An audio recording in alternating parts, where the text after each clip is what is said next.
Hi, welcome to our Overcome series, session 2. I've just come back from Philippines and I want to tell you a short story of a little kid that I saw over there.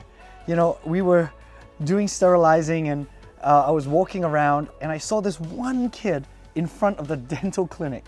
Now, our dental clinics, they're not fun. They're places of trauma. There's blood everywhere. This kid was looking in and seeing all of his friends crying in the dental clinic over there, and he was clearly scared. And so I went over to him, tried to encourage him, and I gave him a high five. I said, like, "Pogi," and I high five, right? And then he high fived me reluctantly in the midst of tears. And then, you know what? I thought nothing of it. And then later on at the end of the day, when I was really tired, I was walking around, this kid came up. I completely forgot about him, but he came up to me, he tapped me on the back, and then he high-fived me and gave me a smile minus one tooth. And I thought, oh my goodness, all of us have the capacity, the ability to show good, to respond well to things. This kid who is in much more pain than I was in, he's in a state of poverty that's much worse than any of us here in Australia, was able to still find a moment to share love out to somebody else that he had just met. And so that, for me, was an example of what our life is like. We have this ability created in us by God to do good even in the midst of suffering. Life is so rough that you would think that there is no joy or human courtesy. Yet, in the Philippines, I found the most generous hearts. In session 1, we looked at how hurts and trauma don't have to be a death toll for us. It may be impossible for us to fix back everything the way it was, but like a mosaic, we can create something new with what life dishes out to us. In Genesis 50, 19 to 20, the passage that we're looking at today is one line from that, where Joseph says, "Do not fear, for am I in the place of God?" Theologian Von Rad says that this one statement opens up the innermost mystery of the Joseph story.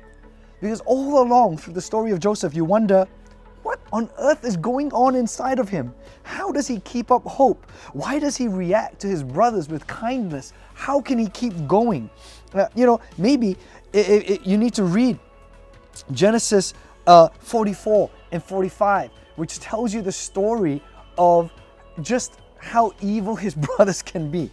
But let me say that by Joseph saying, "Am I in the place of God?" you get a glimpse into the biggest difference between this series and Joseph's life versus every self-help book that is out there.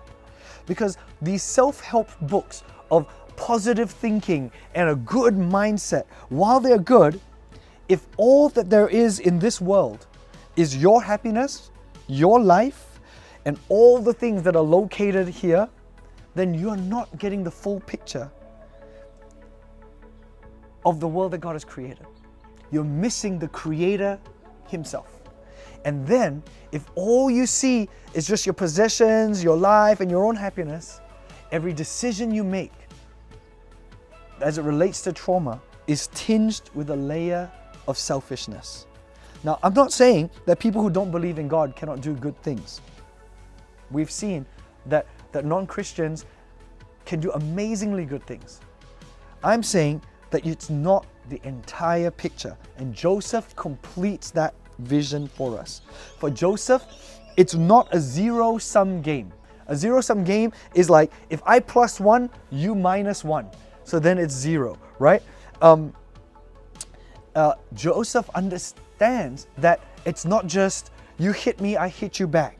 He believes that he was created, that he was given dreams, that he's accountable to God. His focus then goes away from what has happened to him and the things that are going on in his life, and they are squarely on God. Warren Wiersbe says this: Suffering brings about a greater sense of authenticity. It strips away the pretense and it causes a childlike dependence on God. That's what happened with Joseph. When things get stripped away, he didn't just go, oh my goodness, I have now nothing. He goes, well, they didn't strip God away. Please understand that you are not in control of everything. We're not the determiner of the whole world. And invariably, things are going to happen in our lives. There's going to be people who intend evil to us. That's what Joseph means when he says, am I in the place of God? He knows he's not God. As things occur in our life, we must, as Joseph has done, fix our eyes on Jesus. Hebrews 12 verse 2 says, looking to Jesus, the founder and perfecter of our faith, who for the joy that was set before him, endured the cross, despising the shame. He is seated now at the right hand of the throne of God. You know, Romans 5 verse 3 and 4 says this, not only that, but we rejoice in our suffering, knowing that suffering produces endurance, that endurance produces character, and character produces hope. Things that happen in our lives can produce good fruit. I just want to end with a Jewish proverb, which I love. It goes like this: for the ignorant, old age is as winter, but for the learned, it is a harvest. What does that mean? It means that if you're ignorant, you just look at the things around you, so that when you get older and weaker and you're not able to do things, you go, oh my goodness, it's winter, I can't do anything.